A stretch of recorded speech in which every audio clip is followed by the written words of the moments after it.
File PHP-nya sudah di deskripsi dan DAM.SQL-nya sudah di deskripsi. Teman-teman tinggal download, kemudian nanti DAM.SQL-nya tinggal di recover, kemudian PHP-nya tinggal di ekstrakir aja. Nah, di sini aku udah ceritain udah ekstrak ya di sini. Jadi aku tinggal Composer install aja. Teman-teman juga setelah ekstrak, nanti Composer install dulu. Nanti setelah Composer install selesai, baru kita mulai ngoding bareng-bareng. Oke, di sini udah selesai. Di sini ada app, kemudian ada tes dan ada vendor ya. Vendornya akan muncul ketika teman-teman melakukan Composer install ya. Nah, di sini ada controller juga, sudah satu controller ya, yaitu teacher controller. Dan ada thread juga, yaitu URL untuk generate URL aja. Kemudian di sini ada view ya, ada teacher dan base ya. Teacher untuk view-nya si modul teacher, dan base ini untuk digunakan di seluruh modul. Jadi kita perhatikan sedikit sini, footer-nya itu hanya mengandung HTML sama body aja sama beberapa JavaScript ya. Jadi footer sama header ini itu semacam kayak pelengkap aja gitu loh. Jadi kita nggak perlu nulis header atau footer berulang kali gitu loh. Jadi kita buatkan sebuah komponen ya atau sebuah skill terpisah. Nah, jadi ketika kita membuat halaman, kita tinggal require once header dan footer sekali aja di bagian atas dan di bagian bawah. Nah, ini tadi untuk base URL ya. Jadi dia untuk bantuin generate URL ketika kita akan menggunakan tag href. Kita coba nyalain Laragonnya di sini ya. Kita coba akses ya ke sana di tutorial PHP OOP3 di sini. Oke, ini halaman awal website ya. Bisa kelihatan ya di sini. Selama itu berkaitan dengan front end, kita nggak mungkin ya menggunakan unit test ya. Jadi untuk memastikan website jalan atau nggak apa-apa, kita balik ke browser dulu. Kita balik ke codingan. Sekarang kita coba buka teacher controller ya. Di sini aku udah bikinin beberapa metode ya. Teman-teman tinggal perhatikan aja. Untuk with view adalah sebuah kebutuhan kita untuk melakukan unit test nanti ya. Nanti akan dijelaskan. Nah, untuk model di sini juga udah ada teacher model dan juga base model. Nah, base model di sini teman-teman ganti ya database-nya ya. Di sini aku pakai database yang sama kayak tutorial MySQL 2, jadi aku pakai di sini Blue.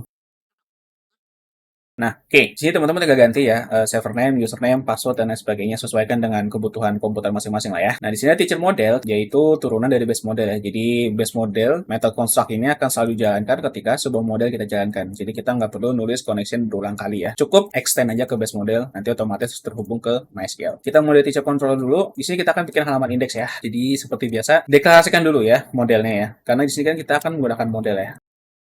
Kemudian di sini kita tinggal deklarasikan seperti biasa ya.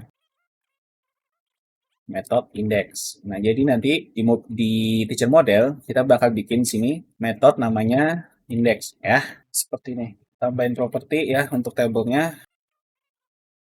Untuk jaga-jaga ya, siapa tahu nanti teman-teman ubah nama table, jadi teman-teman nggak perlu ngubah query, cukup ngubah satu propertinya aja. Di sini kita kasih tipe properti sama return-nya ya. Jadi sekaligus kita coba di sini menggunakan standar penulisan kode yang baik. Oke, di sini sudah select ID full name email case. Oke, kita hanya mengembalikan MySQL query aja ya, karena kita hanya perlu ini. Nanti akan kita fetch di view atau nggak di controller. Silakan ini untuk teacher model ya, kalau teman-teman mau pause dulu videonya, di pause dulu, nanti teman-teman bisa ketik ulang ya di komputer masing-masing. Oke, karena ini sudah kita buat metode modelnya ya, kita tinggal bikin unit test-nya. Nah, tapi karena kita akan menggunakan unit test ini, kita kan unit test itu hanya perlu sampel data ya, kita nggak perlu view-nya. Nah, itulah kenapa kita bikin properti namanya with view di sini ya. Jadi karena kita hanya butuh sampel data, kita tinggal bikin sini return $data. Nah, nanti ketika kita mendeklarasikan class teacher di unit test, itu kita tinggal set aja with view-nya jadi false. Jadi nggak nge-return sebuah view-nya, tapi melainkan nge-return datanya ya, ekspektasi datanya gitu loh. Kita bikin satu tes di sini namanya teacher test.php ya. Seperti biasa kita bikin tag PHP di sini, kemudian bikin metode test query index. Nah, silakan teman-teman pause dulu ya kalau mau bikin unit testnya ya. Nah, oke. Di sini kita bikin with view-nya jadi false ya. Jadi kita nggak dapat return view-nya, tapi kita dapat return datanya. Kita jalanin metode indexnya, kemudian kita store ke variable result. Kita cek di sini. Hasilnya apa ya si result ini? Kalau misalkan dia hasilnya objek, oke, berarti sudah sesuai ekspektasi. Return-nya adalah sebuah hasil dari MySQL atau sebuah query yang kita jalankan gitu loh. Nah, ini kita tinggal jalanin aja ya. Sini kita kasih tes, kemudian teacher test.php ya, nama filenya. Coba jalanin. Nah, oke, query index sudah aman. Ya, nah kalau misalkan ada error ceritanya gitu ya di teacher model, misalnya di sini teman-teman tipe untuk nama tabelnya, nah nanti otomatis errornya akan keluar.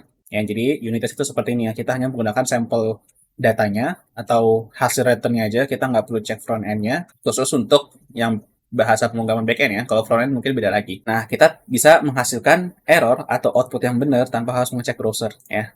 Jadi kita tinggal perbaiki errornya, jalanin lagi tesnya. Ya sudah, kalau sudah checklist berarti sudah aman. Oke, sekarang kita implementasikan ke view-nya. Kita buka view-nya. Nah, tadi di controllernya, ini aku tutup dulu supaya nggak pusing ya. Nah, tadi kan di controllernya kita sudah load ya di data ya. Nah, data ini bisa diakses ya, karena pada dasarnya require once itu sama aja kita meletakkan file view-nya itu satu script dengan controllernya. Jadi meskipun terpisah, tapi sebenarnya dia menjadi satu. Oke? Jadi variabel data ini bisa kita akses di file view. Di sini aku bikin buka tab PHP seperti biasa. Nah, untuk fetch ASOC ini sama aja ya seperti kita menjalani MySQL fetch ASOC ya. Jadi, ini cara lainnya kita menjalankan fetch ASOC dari query yang sudah kita jalankan tadi. Sekarang view-nya sudah kita integrasikan dengan controller, tinggal kita bikin routing aja. Nah, di sini routingnya kita tinggal bikin, tambahin satu routing lagi namanya misalkan slash teacher lah ya. Di sini kita bikin indeksnya.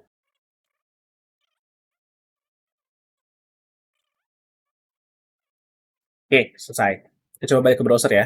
Karena ini kita implementasikan ke front end, jadi nggak bisa lah. Kita nggak mungkin kita menggunakan unit test di sini ya. Balik ke browser, kita tinggal tulis alamatnya di sini teacher. Nah, oke, aman ya. Nah, di sini kalau misalkan teman-teman datanya nggak muncul, teman-teman dump dulu datanya, kemudian nanti teman-teman isi ya di table teacher menggunakan dbeaver. Nanti akan muncul datanya. Oke, ini sudah keimplementasi ke front end. Unit testnya juga sudah aman, sudah kecentang. Ya, di sini kita nggak perlu testing lebih jauh ya. Tadi kan kita testingnya hanya ketika mengimplementasikan controller ke view kan. Kita nggak ngecek query-nya jalan atau enggak kan.